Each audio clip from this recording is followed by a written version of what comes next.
দেখো, তোমরা যদি মাধ্যমিক দিয়ে থাকো এবং এই টেবিলের উপরের ক্যাটাগরির স্টুডেন্ট হয়ে থাকো, মানে তোমাদের ফাইন্যান্সিয়ালি অতটা স্ট্রং না, পুয়ার, এবং তোমাদের অ্যাকাডেমিক্সও অতটা ভালো নয়, মানে খুব ভালো স্টুডেন্ট নয়, তাহলে তোমাদের ক্ষেত্রে নর্মাল পদ্ধতিতে যদি তোমরা যাও, মানে বিএসসি বিকম এইগুলো করতে থাকো, তার জন্য তোমাদেরকে 12 আবার করতে হবে। করার পর কিন্তু তোমাদের সেই সরকারি চাকরিতেই ফিরে আসবে। এবং আমাদের এখন দেশের কি অবস্থা সেটা আমরা সকলেই জানি। তো সেজন্য আমি মাধ্যমিকের পরে তোমাদের একটা ইনকামের, খুব তাড়াতাড়ি ইনকাম ফোকাসড যে 4টে পথ বলবো, যেটা তোমরা চুজ করতে পারো এবং তোমাদের একটা ইনকামের ব্যবস্থা হবে বলে আমার মনে হয়। মানে মনে হয় না, মানে এটা হয় আর কি, ঠিক আছে? তো প্রথম কথা হচ্ছে, তোমরা আইটিআই বা স্কিল বেসড টেকনিক্যাল জবস করতে পারো। সেক্ষেত্রে তোমাদের কোর্সেস কী কী থাকবে, সেটা থাকবে তোমার ইলেকট্রিশিয়ান হতে পারো, ওয়্যারম্যান হতে পারো, এসি বা রেফ্রিজারেটর টেকনিশিয়ান হতে পারো, প্লাম্বার হতে পারো। এবং তোমরা এক্সপেক্ট করতে পারো যে সেটা 6 মাস থেকে 1 বছরের মধ্যে শেষ হয়ে যাবে। আর কি ইনকামের যদি আমরা বলি, তোমরা যদি ফ্রেশার হও তাহলে তোমাদের 8 থেকে 15,000 টাকা ইনকাম হবে মান্থলি, হতে পারে আর কি সেটা। এবার তোমার সেটা কতটা তুমি স্কিল্ড তার উপর ডিপেন্ড করবে।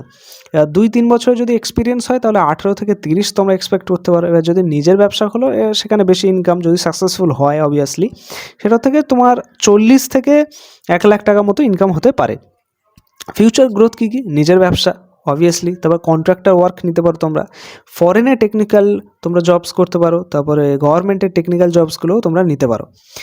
এবারে 2 নম্বর যেটা, সেটা হচ্ছে ডিপ্লোমা ইঞ্জিনিয়ারিং। এখানে তোমরা মেকানিক্যাল ইঞ্জিনিয়ারিং, তারপরে civil engineering, electronics, electrical engineering, এই সমস্ত কোর্সেসগুলো করতে পারো। এক্সপেক্ট করতে পারো যে সেগুলো হচ্ছে 2 থেকে 3 বছরের মধ্যে শেষ হয়ে যাবে।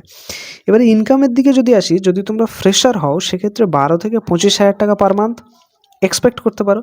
3 থেকে 5 বছর যদি তোমাদের এক্সপিরিয়েন্স হয়ে যায়, সেক্ষেত্রে 30,000 থেকে 60,000 টাকা তোমরা এক্সপেক্ট করতে পারো। আর যদি বিদেশ যাও তাহলে 80 থেকে 2 লাখ টাকা।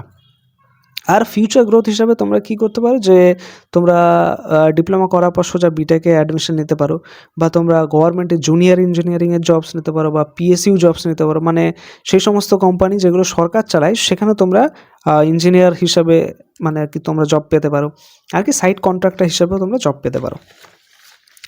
এবার 3 নম্বর হচ্ছে প্যারামেডিক্যাল। প্যারামেডিক্যালের কোর্সেসগুলো কী কী, যেমন ডিএমএলটি আছে, রেডিওলজি অ্যাসিস্ট্যান্ট আছে, ওটি টেকনিশিয়ান আছে, এই সমস্তগুলো তোমরা করতে পারো। এবং এটা তোমরা এক্সপেক্ট করতে পারো যে 2 থেকে 2.5 বছরের মধ্যে শেষ হয়ে যাবে তোমাদের এই কোর্সগুলো।